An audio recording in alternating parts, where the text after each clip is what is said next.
hitzaldiarekin hasiko gera, esan bezala euskararen egoeraren argazki azkar bat egingo digu Asier Etxenikek. Eta, Asier Aztiker ikergune soziologikoko ikertzailea da, 13 urtez, eta tarte guzti horretan denetariko ikerketan hartu du parte. Eta bestalde jardunaldien eremuari dagokionez, naziometroetatik hasi eta soziolinguistikaren arloan ere aritu da. Arabako inkesta soziolinguistikoa 2015an hasi eta aurten 2022an amaitzen ari direna. Gasteizko ume eta gazten eskolaz kanpoko ekintzen hizkuntza ohiturak beste bat. Euskararen normalizazioa Hernanin, nola egin aurrera 2021, Euskara marka 2019 eta geratzen zaizun denbora librean, euskalgintzan eta hezkuntzagintzan ere aritzen zara. Zurea da hitza.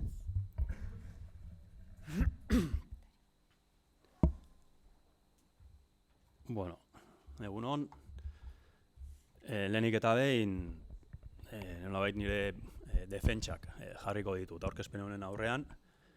Batetik, hau egitea eskatu zidatenean, ordu erdian nolabait euskaren egoeraren argazki azkar bat egitea eta horrelako publiko baten aurrean, nire zalantza zen zer aurkeztuko dut, ez dakitena, ez? Eta gaina ordu erdian, orduan pixkat nolabait defentsa horretatik saiatu naizena da lehenengo datu orokor batzuk, segurazki denek ezagutuko dituzuenak, horiek ekarriko ditutu gogora, eta gero bereziki, horre asaltzen da, ezagutzaren inguruan, erabileraren inguruan, eta nahiko gainetik edo pasatuko ditudanak, baina gero saiatuko naiz, eta fokoa gaurko jardunaldia hizkuntza politikak izan da, nolabait horiek pentsatzeko orduan nire ustez lagungarriak izan daitezken datu batzuk jarreren edo iritzien inguruan gaur egun nire ustez dagoen panorama ekarriko dituena.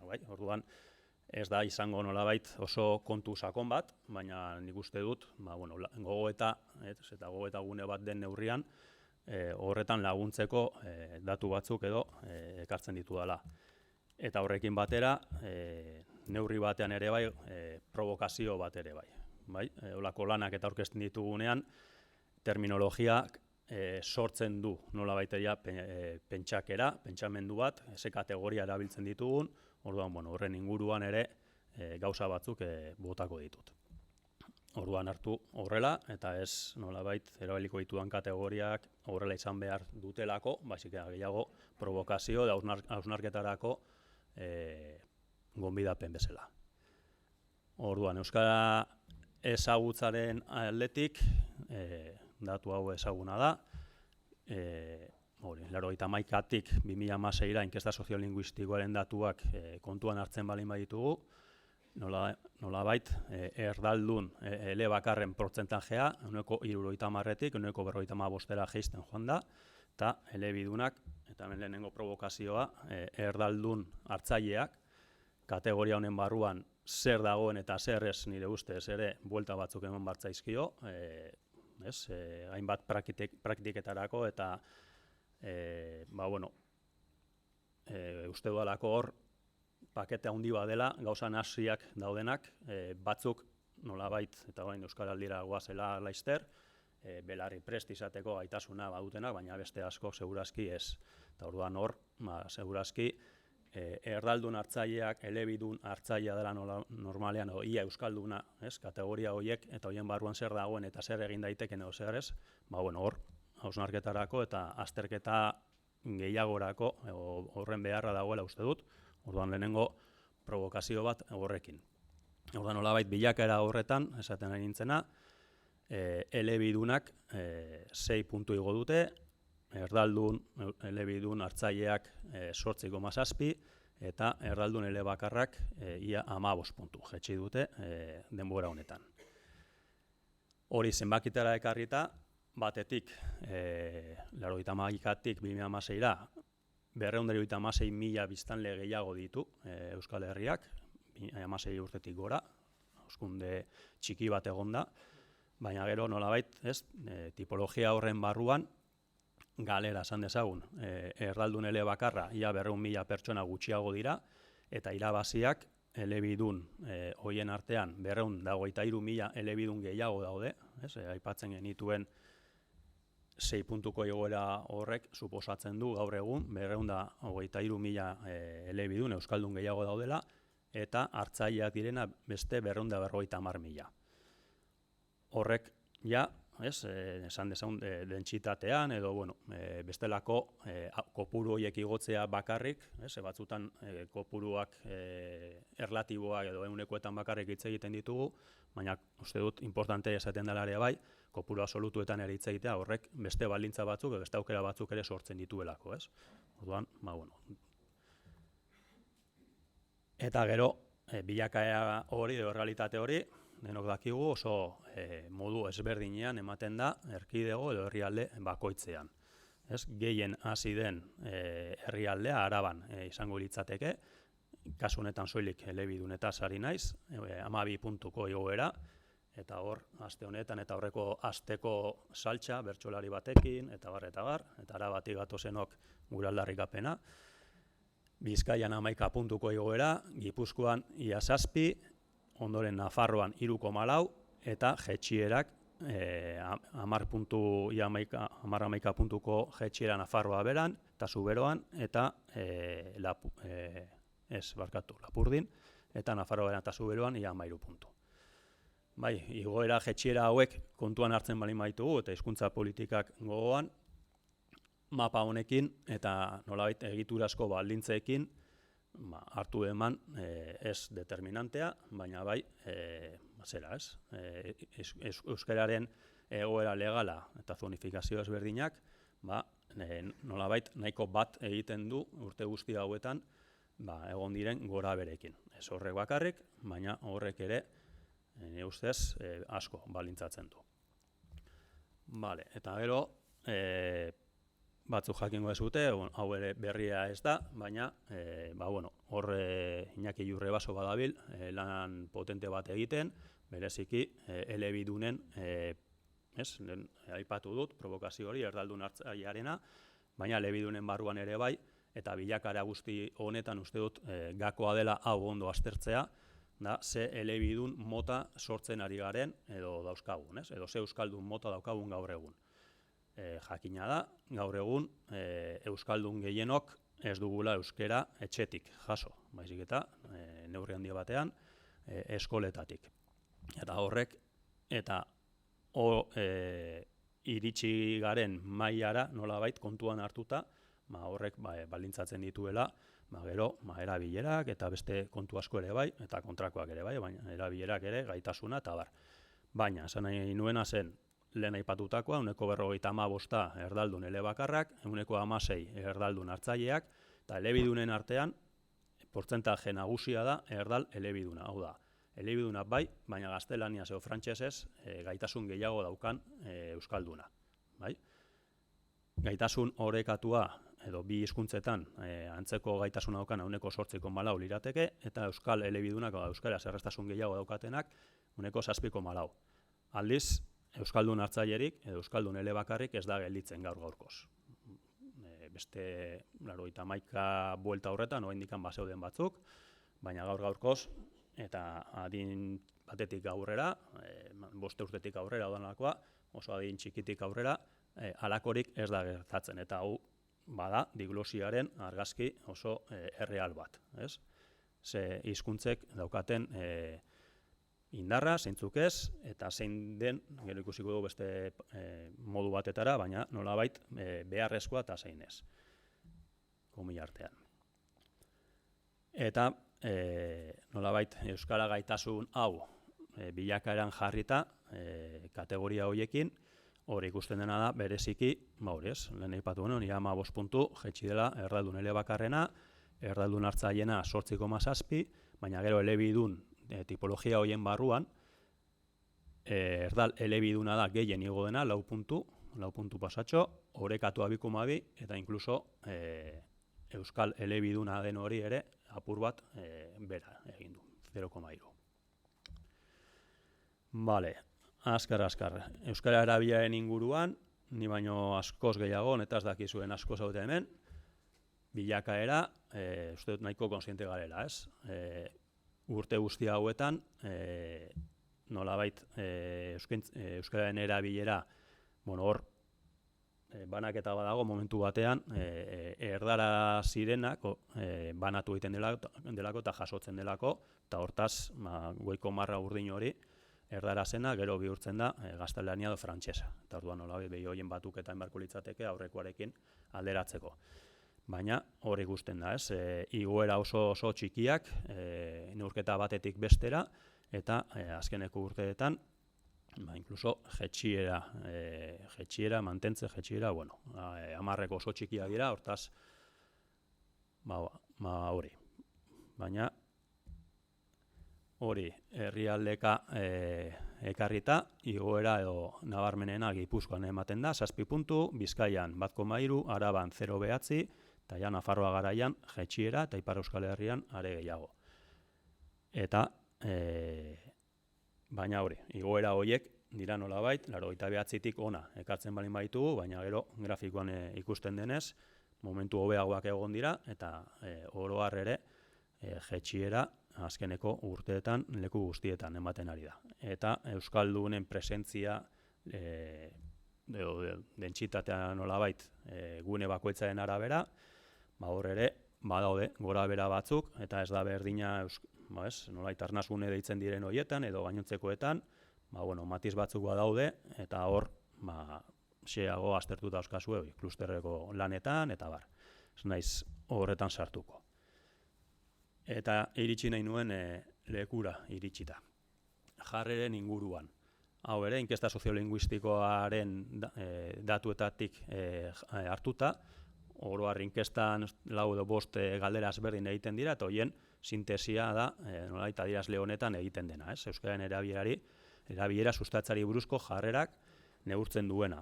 Oso alde daudenak, berdez edo, tartean, ez alde ez aurka, eta oso aurka edo aurka. Hau da, aldekotasuna, eguneko 45-55 artean, joan da azten urte hauetan, eta kontrakotasuna jetxi, lehenengo neurketatik bigarrenera, eta hortik aurrera mantendu dozeo zer igo eginda. Proportzioan, aldekotasuna nabarmen handiagoa da, baina nolabait eguneko 55-56 horretan kokatzen gara gaur egun. Gaur egun, 2016an azkeneko neurketa, eta herrialdeka, ez dakit hortik asko ikusiko den, baina nabaritzen da.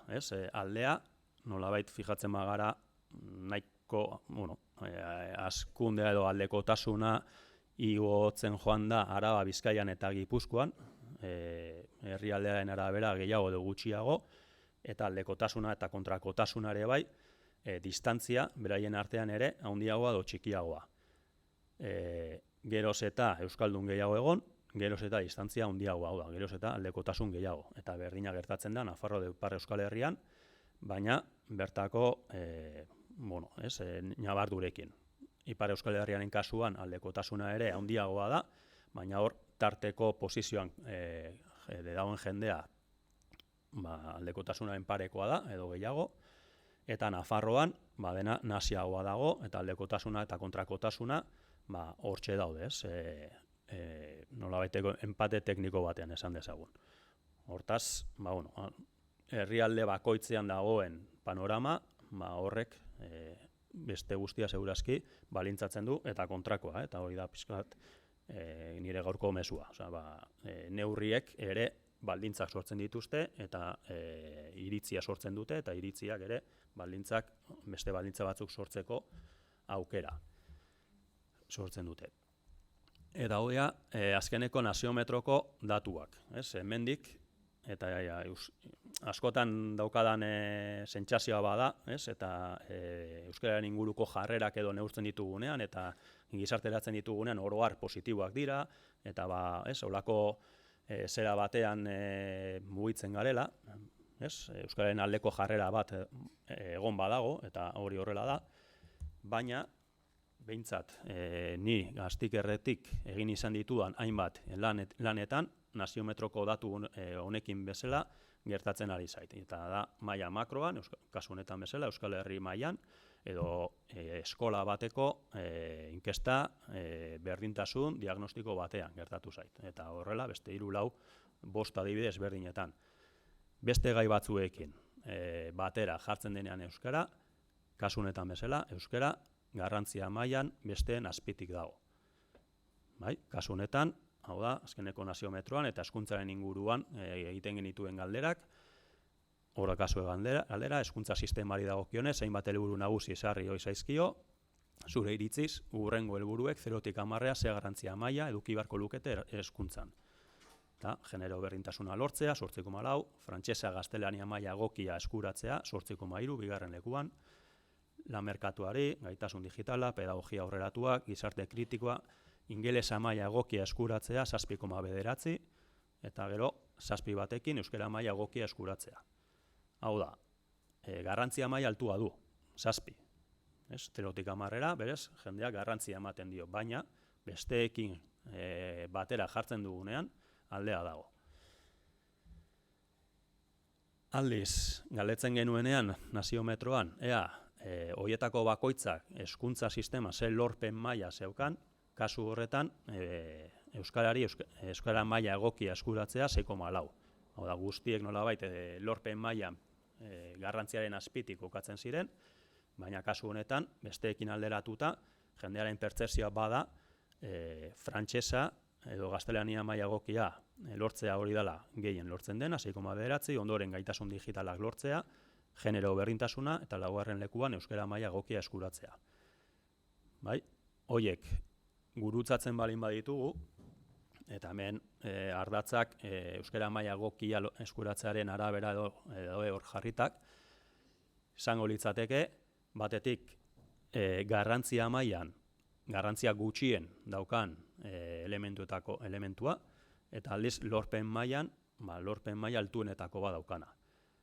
Karratu berdean, markatuta daude, printzipioz eta nolabait urratsak eman alizateko, batetik goian eskubian frantsesa gaztelania dago, hau da, jendearentzat oso garrantzitsua den elementu bat, eta aldi berean hezkuntzak horri erantzun bat ematen dio, lorpen maila altua daukalako, eta aldiz karratu berdean daudena da, jendearentzat garrantzitsuak direnak, baina hezkuntzak ez duenak lortzen lorpen maila egoki bat, jendearen edo behintzat besteekin alderatuta. Bai? Eta nolabait, karratu berde horretan daudenak, dira, nolabait, urratsak emateko aukera gehien daukaten horiek, jendearen babesarekin. Bai? Aldiz, euskara maila egokia eskuratzea, hori ja, herrialdearen arabera, panorama apur bat aldatzen da, baina nolabait, argazki orokorra berdina da. Erkidegoka joaten balin bagara, hori ikuste duzue. Nafarroan, Ipar Euskal Herrian, EAEn, kasu honetan bakarrik ingelesa edo gaztelania frantsesarekin alderatuta, besteen azpitik dago, eta lorpen mailan, depende ze herrialdetan, eskerrerago edo eskubirago kokatzen da. EAEn gorago kokatzen da, Ipar Euskal Herrian edo zelan, Nafarroan baino. Baina, hor dago. Hizkuntzen arteko harremanak, jendearen pertzepzioak eta ematen dion garrantzia, hori kontuan hartzeko. Eta garrantzi zerri eta nork ematen dion garrantzia, euskarari pixkatu horretan sakontzeko, hemen hainbat gurutzaketa, batetik euskara gaitasunarekin alderatuta, garrantzia gehien ematen diotenak euskaldunak dira, hau da, ulertuta hitz egin ondo egiten dutenak euskeraz, 8, 7,2, hitz eginek ez baina ulertzen dutenak, eta ez dutenak ulertzen 6,2. Erraldunek ere bai garrantzia ematen diote, baina hurrenkera hori da.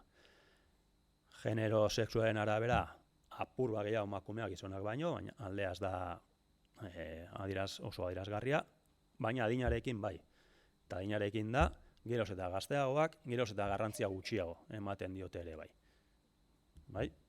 Eta saltoa dago 75-tik gora. 7,8, hurrengoa ja, 6,9, 6,8, 6,7.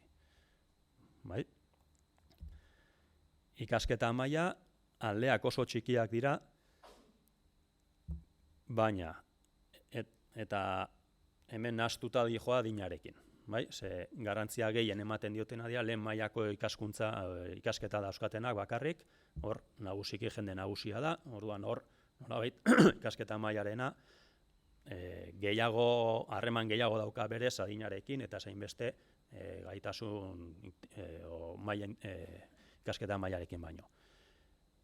Eta akaso sorpresa sortu dezaken zerbait edo ez, baina ze ikastetxe motan ikasi dutenaren arabera, eskola publikoan ikasi dutena garrantzia pur bat gehiago ematen diote, inkluso ikastoletan ikasi dutenek baino. Eta gero eskola itundo bestelako eskola itundo pribatuetan 6,8. Hemen aldea txikia da, lan egoeraren arabera, baina hor doa. Garrantzia gehiago ematen diote batetik, ikasleak, ordaindu gabeko etxeko lanak egiten dituztenak, gehiago administrazio publikoan lan egiten dutenak, eta gutxiago sektore pribatuan autonomoak edo kooperatibistak edo langabeak direnak. Depende nun egiten den lan eta ze lan baldintzetan zauden, aldekotasuna edo kontrakotasuna, edo markatu, kasu honetan garrantzia gehiago edo gutxiago ematen zaio, aldea oso txikia da, baina hor dago. Eta gero norbera edo familian jatorrian arabera, nolabait denak Euskal Herrian jaioa direnean, garrantzia gehiago, norbera Euskal Herrian jaioa gurasotako bat estatuetan 6,9, norbera edo bi gurasoak estatuetan berdin, denak norbera ere estatuetan jaio denean 6,6, eta hemen saldo nabarmen bat ere bai, estatuetatik kanpo jaiotakoek Euskarari ematen dioten garrantzia, 5,3. Eta bukatzen joateko, hau beste inkesta bateko datuak dira, sinistuko didazue, iturria ezin dizuet eman, baina bai utzi date hau ona ekartzen. Bezero kontuak eta lako historiak.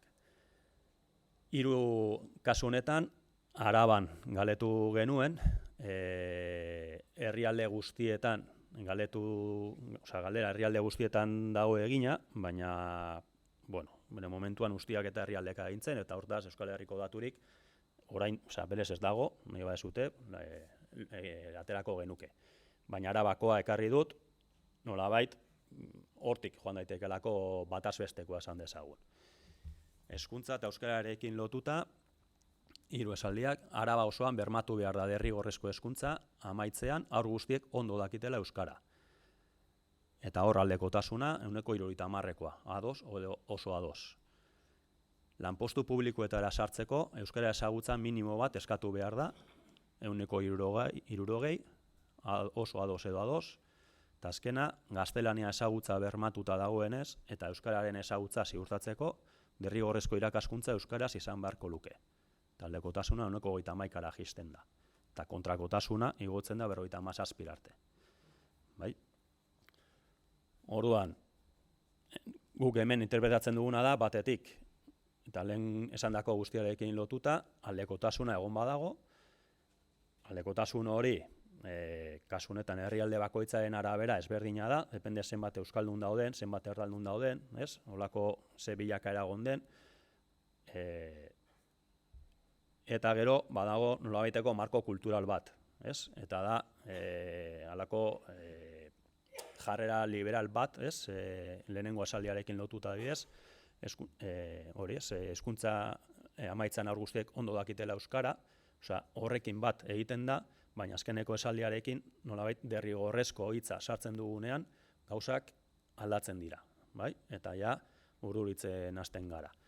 Orduan, da, ustez, bi hoien artean nola lortzen den nolabait urratsak ematea, baina kontuan hartuta zein den egoera ideologiko edo kulturala. Eta hau, anekdota modura, nahi badezue, ez dakit irakurtzen den, hau da, nire ume baten gelako guraso taldeko zera. Eta da orain dela 2 asteko egoera bat. Taldean, guraso erraldun, euskaldun, denetari dago, eta kontu bat kudeatzen ari zen, euskeraz eta gaztelaniaz dena idatzita, eta momentu batean, 2 euskaldunen artean, 2 esaldi, euskera hutsean, idazten dute beraien artean, nolabait gaia lotuta zegoelako. Eta orduan, batak arduratzen du, besteak esaten dio nora joan behar duen, eta listo, bi esaldi. Erantzuna. Erantzuna ez, baten komentarioa minutu bat beranduago. Está bien que habléis en euskera, pero en castellano nos entendemos todos. Eta holako gif bat. Ardura hartu duenak, lo importante está en ambos idiomas. En euskera simplemente quedábamos en cómo meterme en el grupo de delegados. Eta bestea, ya lo he visto, pero me parece una falta de educación hablar solo en un idioma, cuando en castellano lo entendemos el 100%. Es solo un comentario. Horren atzean zenbat gauza dauden, zenbat eragin, ze pentsakera, eta bar. Orduan, honekin eta zergatik ekartzen dut, hau da oso kontu partikular bat, da Gasteiz, eskola publiko bat, denetarik daukagu hor. Gaur egun ondorioa da, erdaldunek hasi direla beraien mezuak itzultzen. Elkarrizketa edo gatazka hau nola kudeatu zen, lortu duguna da, euskaldunok egiten genuena, hau da, euskeraz idatzi eta dena itzuli, itzulpen automatikoarekin eta bar, erdaldunak ere bai, orain, beraienak euskerara itzultzen hastea. Holako kontuak, aukerak dira, ondo kudeatzen balin badira, urratsak emateko eta erdaldunak ere, konstiente egiteko, esaten dituzten gauzetaz, eta honek ez du berriro idatzi, hori egia da. Baina inork ez dio iraindu, inork baina esan duena, talen emandako datu zientifikoki objektiboagoak iritzien atal horretan eta bar, jendeak valorazioak, zer ematen dion garrantzia, ze pentsamendu dagoen eta bar, iruditzen zait, berez badagoela politikamente korrekto bat euskararen inguruan, baina azpitik badaudela tensioak eta baduela lotura hasieran aipatutako euskaldunaren bilakaera horrekin. Orain dela urte batzuk atzera, euskaldunak nolabait errezago eta behar handiagoa zeukalako euskeraz bizitzeko, gaur egun hori neurri batean diluitzen da euskaldunoetako askok gaztelaniaz bizi direlako eta kasik, eta barkatuko didazue, baina privilegio bezala erabiltzen duelako euskera. Ez hainbeste euskeraz bizi nahi duelako edo euskera behar duelako. Eta euskera behar horretan nire ustez badugu lotura, eta nire ondorioak, lehen esandakoarekin. Baliabideak, neurriak, egiturazko erabakiak hartu behar dira, horrek ere beharrak sortzen dituelako, gaur egun esango nuke, ez balin bazara bizi arnazgune batean, eta hor ere galderara zalantzarekin, euskera ez da behar Euskal Herrian. Eta euskeraz egiten dugunok, egiten dugu, nahi dugulako, atxikimendu bat dugulako, eta bar. Baina hasieran ez egotea euskaldun elebakarrik, ez egotea euskaldun hartzailerik, nire ustez bada, horren isla bat. Eta hori, ingelesarekin, adibidez, lotzen balin badugu, gaur egun, umeak eta gazteak eta helduak, ingelesa ikasten dugu, behar dugulako. Eta orduan, inkluso ingelesak gure jendartean badauka, beharrezkotasun hori, segurazki hainbat ere mutan euskerak ez daukan. Orduan, horrek ere nire ustez badu, guzti honekin, izteko, hori ez, nola lortzen dugun, euskaldun tipologia honekin, eta euskararen aldeko jarrera erlatibo horrekin, urratsak ematea paraleloan. Nire ustez ez da lehenengo bat eta gero bestea, baizik eta neurriak ere balintza berria sortzen dituelako, eta beharrezkoa delako euskarare beharrezkoa izango diren funtzioak eman edo esparruak sortu. Listo.